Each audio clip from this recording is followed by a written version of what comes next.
Olá, meus queridos irmãos, minhas queridas irmãs, que a paz de Cristo esteja com vocês e é uma alegria imensa ter você aqui mais uma vez no canal Horizontes de Palavra, esse espaço onde a Bíblia é aberta com profundidade, com clareza e com uma fé viva. Hoje eu quero te convidar para uma jornada que vai além do superficial, uma jornada que vai mexer com o seu entendimento e também que vai abrir os seus olhos espirituais e, acima de tudo, que vai fortalecer a tua fé na palavra de Deus. E eu quero já começar a fazer algumas perguntas, espero que você me entenda. Eu gosto muito de fazer perguntas, mas são perguntas de reflexão. E se puderes, deixe depois a sua reflexão aqui nos comentários para que outras pessoas também possam entender qual é a tua reflexão quanto a essa questão. Quando você lê as profecias da Bíblia, será que você interpreta literalmente? Ou você vê aquilo como símbolos?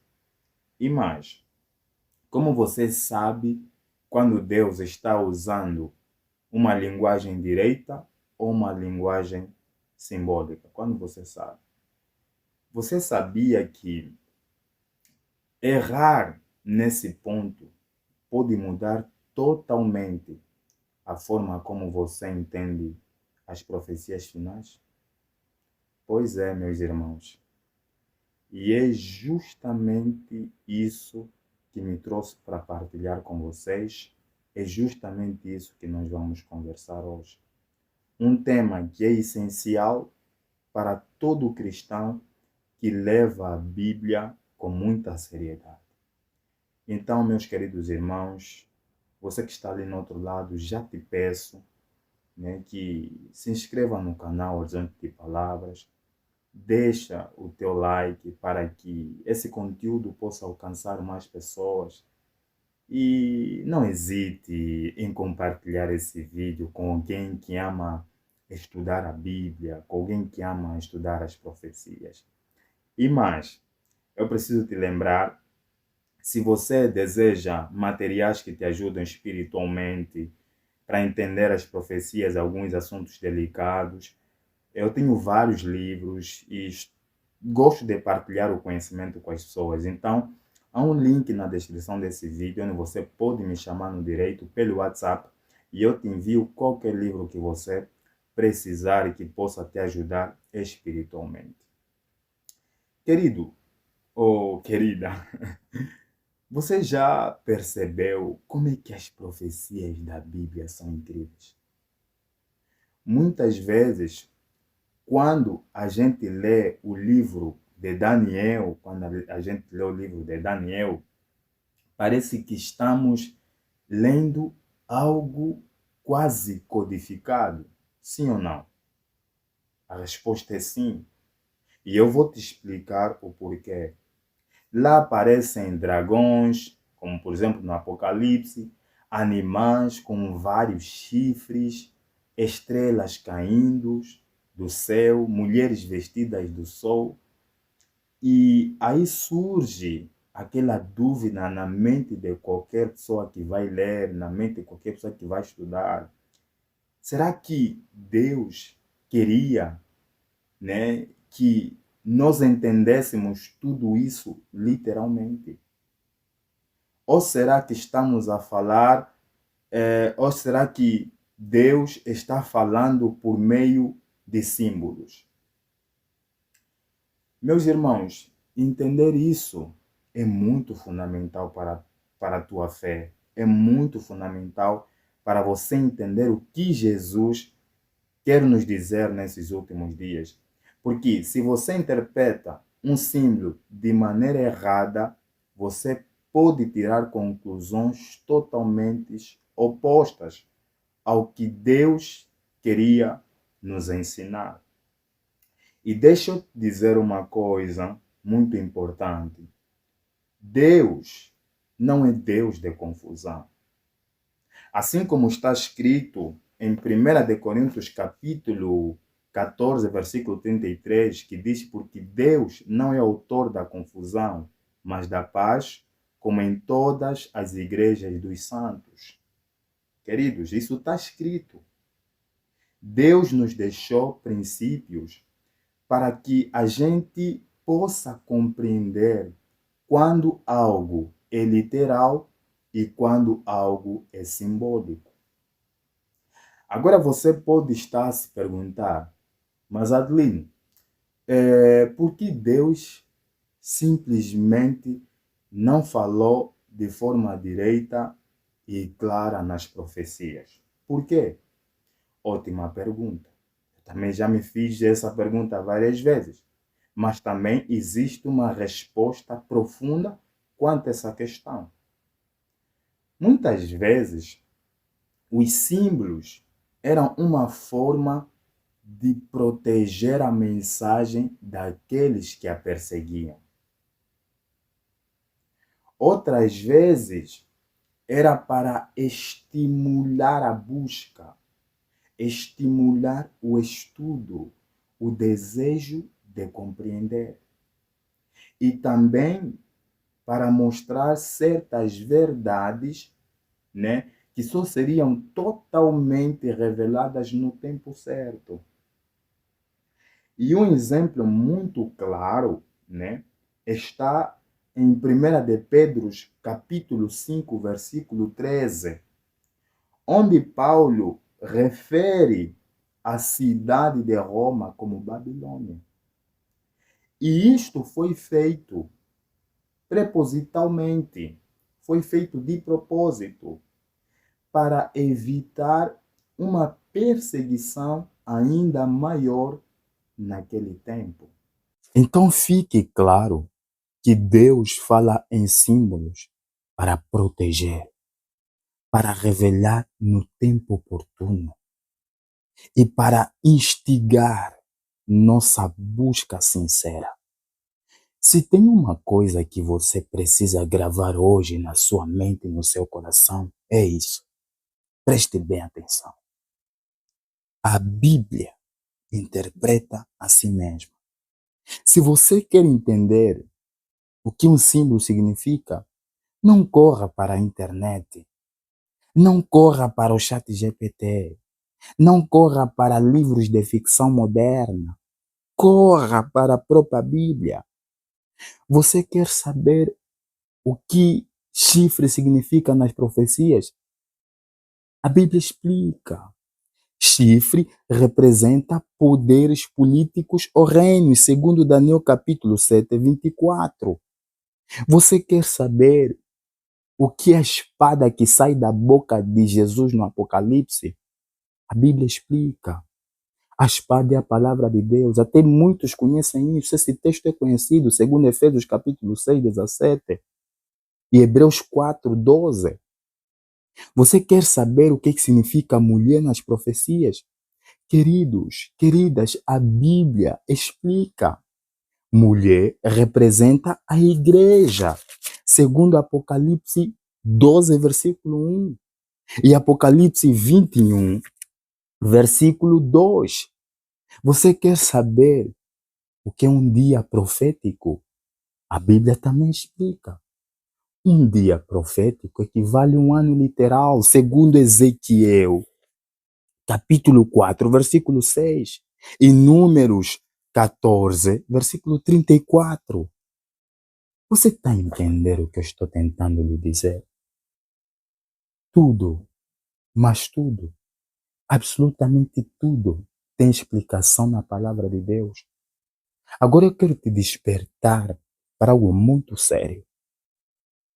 Muita gente hoje em dia interpreta símbolos bíblicos com base na cultura moderna. Isso é um erro, isso é fatal. Por exemplo, muitos dizem, tem gente que lê sobre o urso em Daniel capítulo 7 e já pensa, urso é a Rússia. porque o urso é o símbolo da Rússia. Queridos, isso é um erro gravíssimo.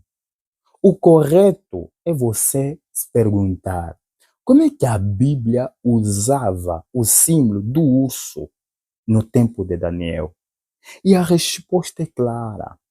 O urso em Daniel capítulo 7 representa o poder ou império medo-persa, segundo o próprio contexto bíblico.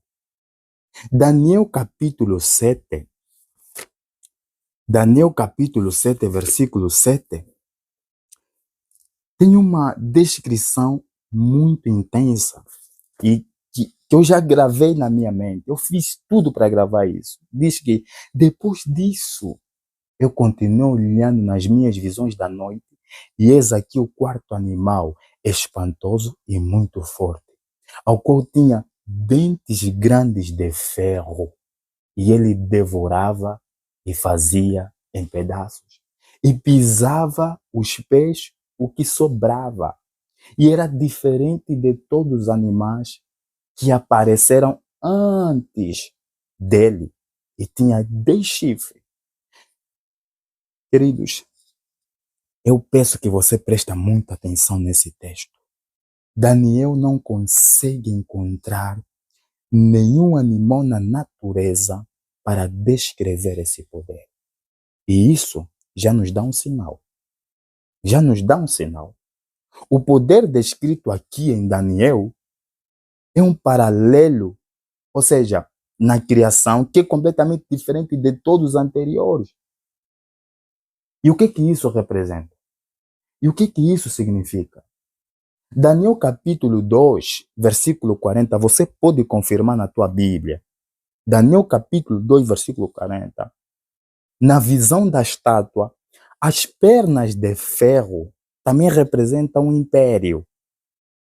E a resposta certa, em que eu creio completamente, é que esse animal terrível que Daniel vê representa Roma.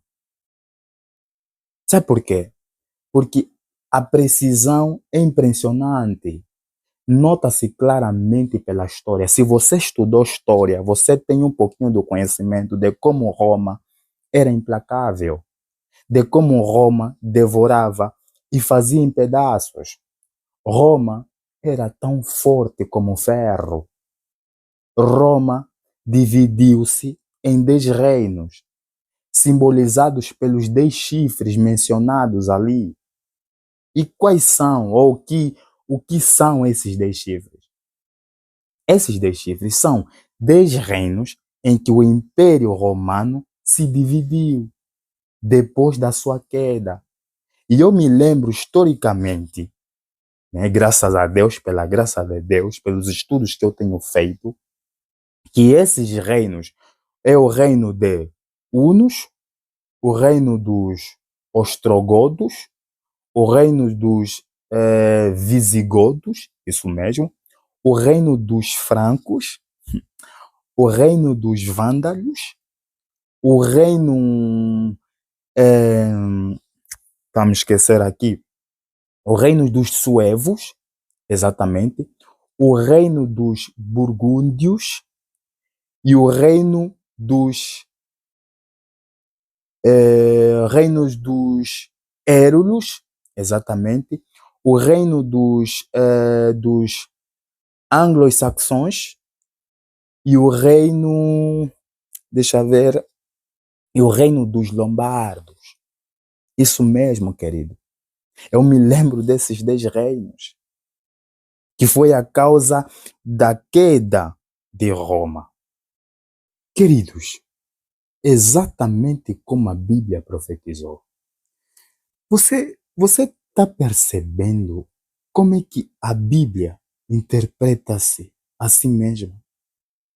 Não tem mistério quando deixamos a palavra falar. Não tem mistério. Agora, vamos para outra visão. Em Daniel capítulo 8, versículo 3, Daniel vê um carneiro com 2 chifres. E vê só, isso é muito incrível. O próprio anjo Gabriel interpreta isso para Daniel, em Daniel capítulo 8, versículo 20. Aquele carneiro com 2 chifres que viste, diz o anjo, são os reis da Média e da Pérsia. Ou seja, o carneiro representa o Império Medo-Pérsia. Os 2 chifres, né, representa as 2 nacionalidades do Império. E o mais alto do chifre, depois, a Pérsia, dominou os medos. E, de novo, se vocês analisarem bem, a história confirma. Os medos começaram fortes, mas muito fortes, e os persas se tornaram mais poderosos e tomaram a liderança. Queridos, meus irmãos, se a própria Bíblia dá a interpretação, não precisamos inventar nada. Não precisamos inventar nada. Basta crer e estudar com fé. E é preciso ter muita humildade. Agora entramos em um dos símbolos mais discutidos da profecia, que é o chifre pequeno, que é o caso de muita discussão entre vários teólogos, estudantes da Bíblia, obreiros. O que representa o chifre pequeno? O chifre pequeno representa o poder do papado. Tá? Representa o poder do papado. Eu vou aqui apontar algumas coisas que declaram que representam o poder do papado. Daniel diz que proferirá palavras contra o Altíssimo. Isso aplica-se às blasfêmias do sistema papal. Você pode ver em Daniel capítulo 7, 25. Oprimirá os santos do Altíssimo, aplicando-se às perseguições religiosas. Você pode confirmar em Daniel capítulo 7, versículo 25. Cuidará de mudar os tempos e a lei, a alteração dos 10 mandamentos. Está lá escrito. Serão entregues nas suas mãos por um tempo, tempos e metade de um tempo. Isso aplica-se aos 1260 anos da supremacia papal, que vai do ano 538 depois de Cristo a 1798 depois de Cristo. Você quer uma prova viva sobre isso? Busca lá no YouTube, ou no Google, ou no ChatGPT. Em 1798, o general francês Berthier, ele capturou o Papa. O poder temporal do papado foi encerrado, exatamente como Daniel profetizou. Irmãos, Deus nunca erra. Nunca. A história confirma que a profecia anunciada, que anunciou há mais de 2000 anos atrás. Então não precisamos inventar moda. A Bíblia é a sua própria chave de interpretação. Deus nunca faz nada por acaso, meus irmãos. Cada símbolo da Bíblia é uma camada de proteção. É um convite para o cristão fiel se aproximar da vontade de Deus. E Deus quer que você lhe conheça. E você precisa começar a estudar a Bíblia como nunca antes. Porque o tempo, queridos, está próximo. Estamos muito próximos. E Jesus não quer que você se perca. Estás a perceber? Eu espero que você esteja a perceber. Depois de tudo o que eu partilhei com você, eu quero lhe fazer uma pergunta. O que é que você vai fazer com essa verdade? Vais jogar lá fora? Vais tirar o melhor proveito? Vais procurar investigar, estudar e pedir a orientação do Espírito Santo? Você mesmo viu que a profecia de Daniel se cumpriu ao pé da letra. Roma se dividiu em 10 reinos. O papado surgiu, blasfemou contra Deus, perseguiu os santos e tentou alterar a lei do Altíssimo, que é os 10 mandamentos. Tudo isso que eu estou a partilhar com você está na história, não é invenção minha. Eu não teria coragem de vir inventar algo aqui para você. E isso foi anunciado séculos antes na Bíblia. Você acha mesmo que é por acaso que nós estamos a estudar isso hoje? Não é, meu irmão. Não é, minha irmã. Deus está te chamando. Ele está te chamando agora para ser parte do seu povo. Por isso você precisa valorizar a luz que Deus colocou na sua vida. Pare de andar na tradição humana. Deixa de andar na tradição humana. Volte para a Bíblia. Escolha hoje a quem você vai servir. Romanos capítulo 13, versículo 11 diz que: e então, conhecendo o tempo, que já é hora de despertarmos do sono, porque a salvação agora está mais perto do que imaginamos. E João capítulo 17, versículo 3 diz o seguinte: e esta é a vida eterna, que eles te conheçam, o único Deus verdadeiro, e Jesus Cristo a quem enviaste. Irmão, irmã, você tem luz suficiente para tomar uma decisão hoje. Não ignore, não adie, se firme nesta palavra. Você precisa se firmar nesta palavra. Viva pela fé.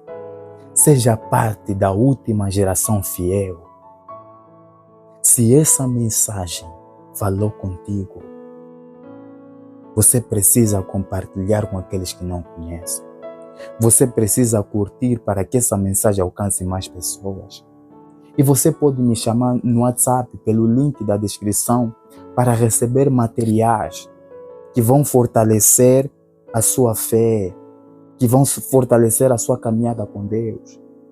Aqui no Horizonte de Palavras, meus queridos irmãos, seguimos juntos até o dia que a profecia se cumpra completamente na volta de Jesus.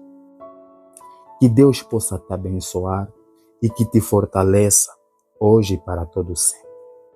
Amém. Glória a Deus.